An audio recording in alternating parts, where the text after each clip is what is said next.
here we are. It is Sunday, which means it's time for another Stashcast. And actually, just had a thought.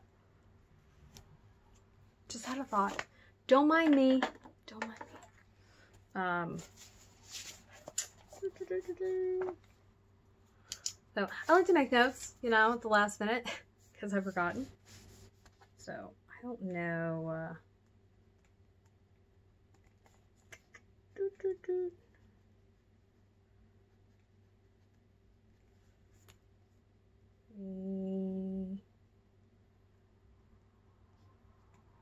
Now, what I will say is,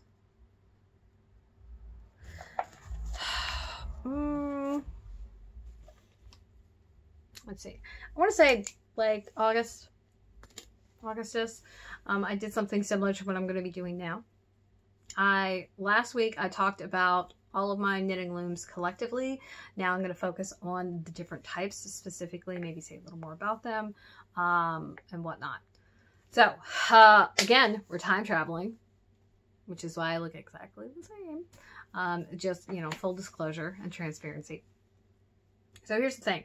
On Sundays, we like to do Stashcast, and I'll talk to you a little more about that in just a second. So for those of you who don't know who I am, I'm Aradia, your resident witch and creatrix over to Aradia's Hand and Danae's Divine, where I create myth, magic, and meaning for your everyday life through art, intuition, and energy work. And on Sundays, I like to do a little thing called the Stashcast.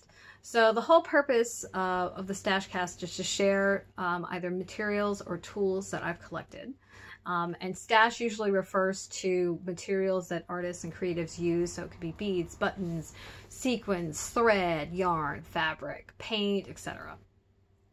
And the reality is when you're a serious artist, as in just someone who regularly, you know, or even irregularly, like makes art versus, you know, somebody who's dabbling and does it like once and that's it.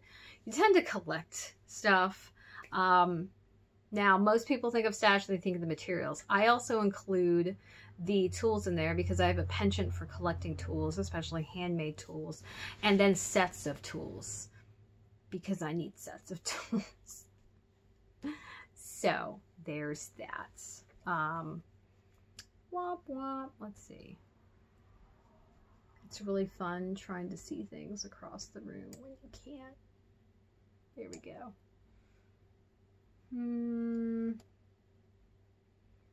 Okay. All right, so we can get to this. We're going to focus on the circular knitting looms today. This guy, like this. There you go. Like I talked about last week, these are good if you want to start knitting and you don't feel confident in keeping your tension, and if you're okay with being limited to this size. So that's the thing. I got this whole set. I like sets of things. Okay, so there's that. So I thought this was nice. And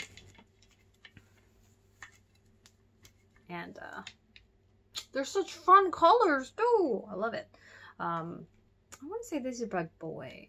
There's a bunch of different manufacturers who make these. Like, my only other complaint other than being limited to the size of the loom, which that's a given with any knitting or weaving loom, which we'll be talking about weaving looms in a couple more weeks, like 2, 3, 4 weeks from now, is that it's a little, you can't make this any bigger than this. This is it. Now what's handy is when you have a full set like this, you have lots of options, which is really cool. The only other thing I have an issue with is that these, because these are plastic, they're very breakable. And if you break a peg, like, that's it. I don't know that they sell replacement pegs. I don't know that they wouldn't just, you know, send the whole pristine loom to replace it or what. But that's a whole thing. Yeah, I think that's it. So I like these. I want to say, I think this is the one that I've used. It could have been this one, but I feel like this is a bit bigger than the surface area of this piece that I'm about to show you. So I've used these very, very seldom, mostly because I knit with needles and I knit with needles comfortably, and so I don't need to knit with this specifically. But I have made this one cowl. I like a gator. So as you can see, it is marled. I've got two colors worked together, which gives it this kind of weird splotchy, I don't even know, like freckly, speckly look to it. But it's like marled is the word. I don't like marleds. Just not my favorite. I like ombres, but much better. So the cool thing about this, again, is you can kind of mindlessly loom knit. You don't have to have pay attention to your tension, because your tension is determined by these pegs. These pegs don't move. That's it. So this tells you how much space is between each stitch, which is cool. Now I think I'll probably make more things, and it'll just be like fun stuff. I think I don't know. I can't think of a time where I would specifically prefer to use these over knitting needles. I guess the one thing is that if this makes the gauge that I want, there's that, and if I don't have any more needles, there's that. So there's that. I wonder what size the peg is, like, as far as needle equivalent. I think I have a spare like peg, because I broke one. So I took all the pegs that didn't break out of it, and I can probably put them in my my needle gauge and see what they are. That's probably what we're gonna do, because I'm curious. Now I need to know, because of course I do. Anyway, but yeah, I haven't used them a whole lot. I do like this though. This was fun. It was kind of like mindless knitting. It wasn't complicated, so there was that. Now, let's see. If you'd like to see pictures of all of these looms, and I'm probably gonna just like, it's probably gonna be one picture, to be honest with you, because there's no reason, since they nest together, to like set them apart, and you know, they also are bright enough that you're not going to confuse them with one another. I don't know. Maybe I'll separate them. Maybe I won't. I haven't decided yet. Might change my mind at the last second. Who knows? But if you want to see pictures of them, you can scroll into the post below, as well as a picture of this. And I'll try to get up close where you can see the pattern. So this is actually a waffle stitch, which means there's a column of knit twos, and then it alternates squares of knit two and purl two here. And then what it does is it basically makes squares, because some of the stitches poke out and some of the stitches lay flatter, and so it resembles a waffle. Actually, I have a bunch of socks that are in waffle stitch that I really like. I feel like the waffles also, it's like a forgiving stretch too, so that's cool. Yeah, that's it though. I think that's it. We got here. We're checking our notes. Actually, I'm checking my outline because I haven't written the notes for this, but I know what I need to say. I'm not gonna have to say anything extra special, so I can manage. But my question for you is, hey, do you have any circular knitting looms? Where'd you get yours? Right? Do you have a specific brand you like? Do you have a specific size that you like? I'd love to hear from you. Any experience that you have with them and what you like to make.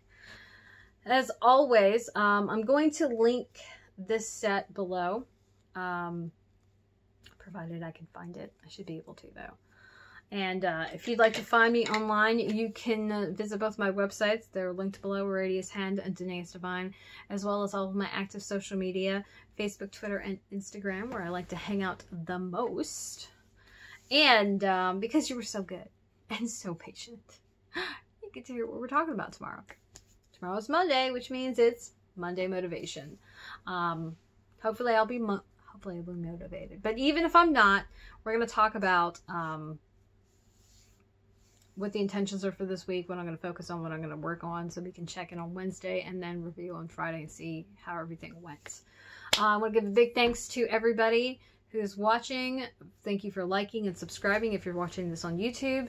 And a big thank you to all my patrons who make content like this possible. Remember, if you are on YouTube and you're not on Patreon yet, you should come on over and join us. There's a bunch of extra perks that I do with my Patreon that I don't offer anywhere else. It's a little more high touch there. It's you're gonna get a hold of me a little more personally, and so that's fun. You know, I don't know if that's something you want to do. You wanna bother, you know, tap me on the shoulder and be like, hey you. That's the place to do it. Anyway, that's everything. That's everything. My brain's tired. I'm hungry too. I'm probably dehydrated. I haven't finished my water yet, and I should have had like 3 glasses by now. Oops. Oops. It'd be really funny if I painted my nails or got a manicure, because then you're gonna go, this video, your nails aren't done and they're short, what's going on? And then they're suddenly gonna be longer and painted, and it's gonna be weird, and they're gonna be my nails, but you know, whatever. That's fine. Don't bother. Don't listen to me. I'm being weird. It's fine. It's fine. So, thank you. I'm gonna go. We got more videos to record. Yeah, we're doing a little time traveling. I'm trying to record as many of the videos ahead of time so I can just go ahead and set them up. It just, it makes my life so much easier. And then I don't have to worry about it. And then I can like have a brain break on Sundays. Because yeah, we're focusing on the Stashcast for the most part. We're probably going to do some art hauls later. I don't know, maybe. It's a possibility. You never know. I have just changed my mind like pretty randomly. So that's like a whole thing. But that's it. Yeah, I feel like there's like something else. I think I'm just tired. I'm imagining things. There's not actually anything else. It could be. Who knows? But I will see you tomorrow. Hopefully bright-eyed and bushy-tailed and a little more awake than today. So long, farewell, auf Wiedersehen, and goodbye. And I will see you tomorrow, sweetlings. Toodles.